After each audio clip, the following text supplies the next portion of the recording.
প্রায় ৭ বছর পর আমার স্বামী প্রবাস থেকে দেশে ফিরেছে। ঘরভর্তি সবাই খুশি হলেও আমি খুশি হতে পারিনি। আমার স্বামী আমাকে দেখে বলছে, "কী ব্যাপার মনি?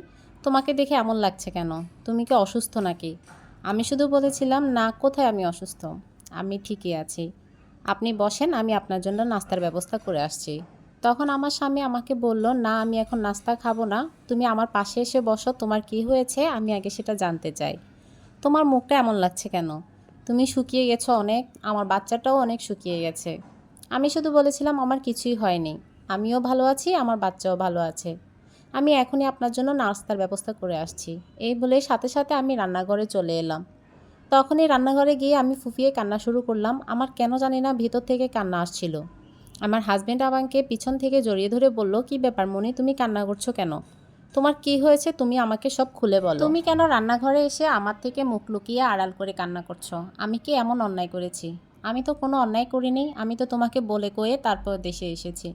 আমি তখন আমার স্বামীকে বললাম, "প্লিজ, আল্লাহর দোহাই লাগে, আপনি কোনো কথা বলবেন না। সকলে শুনতে পাবে। আমি কান্না করছি না। আপনি রুমে গিয়ে বসেন।" আমার হাজব্যান্ড সাথে সাথে রুমে চলে গেল।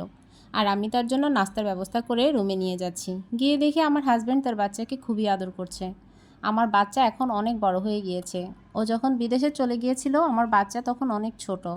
তার বাবা তার জন্য অনেক খেলনা নিয়ে এসেছিল। বাচ্চার তো এখন আর খেলনা নিয়ে খেলার বয়স নাই, তবুও বাবার সাথে হেসে গেলে সে আনন্দ করছে। আমার শাশুড়ি ও ননদ আমার হাজব্যান্ডের পাশেই আছে। আমি তাদেরও নাস্তা দিলাম।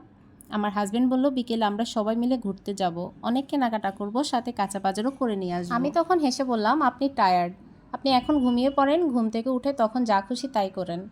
তখন আমার শাশুড়ি বলল, "তুই ঘুমা, তোর বাজার করতে হবে না, আমরা সব করব।" তখন আমার স্বামী সত্যি সত্যি ঘুমিয়ে পড়ল। কিন্তু আমার কেন জানি না বুক ফাটা আর্তনাদ শুরু হয়েছে। সে দেশে ফিরে এসেছে, এই কথাটা চিন্তা করলে আরও বেশি খারাপ লাগছে। মনে হচ্ছে অতীতের সব কষ্ট আমাকে আবার দুমড়ে মুছে শেষ করে ফেলছে। তখন চোখ দিয়ে পানি পড়ছিল। আমার হাজব্যান্ড ঘুম থেকে উঠে সত্যি সত্যি বলছে, "সবাই রেডি হও, আমরা বের হব।" আমার শাশুড়ি ননদ সবাই রেডি হয়ে গিয়েছে, কিন্তু আমি রেডি হচ্ছি না। তখন আমার স্বামীকে বললাম, "না, আমি যাব না।" আমার হাজব্যান্ড বলল, "তুমি কেন যাবে না?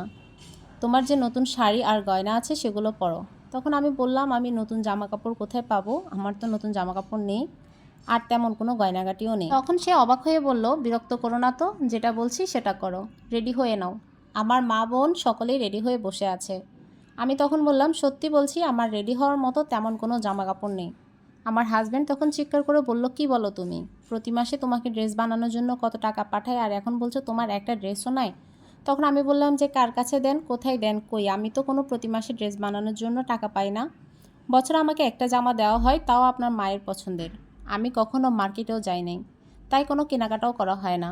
আপনি খুব ভালো করে জানেন।" তখন আমার হাজব্যান্ড বলল, "তুমি মার্কেটে যাও না তো কী হয়েছে? আমার মা তো তোমাকে নতুন নতুন ড্রেস কিনে দেয়, সেগুলোর কী হয়েছে?" তখন আমি বললাম, "আপনার মাকে ডেকে জিজ্ঞেস করেন যে সে কখন কখন আমাকে কেনাকাটা করে দেয়। বছরে একবার কেনাকাটা করে দেওয়া, তাও রমজানের ঈদে। আর গত ৭ বছরে তো আমি ৭ বারও বাবার বাসায় যাইনি যে আমি নিজে স্বাধীনভাবে কিছু করব। এই দেখেন, কয়েকটা পুরনো জামা আর বোরকা ছাড়া আমার আর কিছুই নেই। আপনি চাইলে আপনি বোরকা পরে বের হতে পারি।"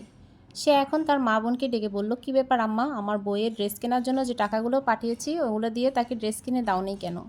আমার শাশুড়ি তখন আমার স্বামীকে বলল, "বাবা, আমি তো টাকা দিয়েছি।" তখন আমি আমার শাশুড়িকে বললাম, মা, সত্যি করে বলেন তো, কখন আমাকে ড্রেস কেনার জন্য টাকা দিয়েছেন? আমার কাছে ঈদের যে জামা কিনে দেওয়া হয়েছে তা আমি এখন বাসায় পরি।